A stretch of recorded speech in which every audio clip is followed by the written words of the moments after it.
The total landed cost of a product is the full cost once it's delivered to your warehouse. And this matters because profit is calculated on the landed cost, not just the production or the materials. And that's how you can actually see what your margins are. So, what it includes is materials, of course, any hardware, trims. I broke down essentially materials into these three different categories. This is specifically mostly for apparel, jewelry, cosmetics.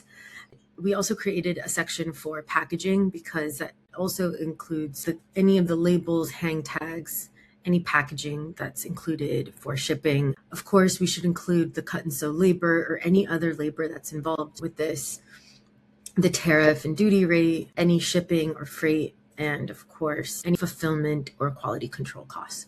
So this is the total cost. We also broke it down by volume, and then we went ahead and began calculating the wholesale retail price and then what the margin would be. So this gives you the total of that. Let me know if you have any questions in the comments. The way to download this is to put your email address there. You will then see this page and you can go ahead and click make a copy of this template and make it your own.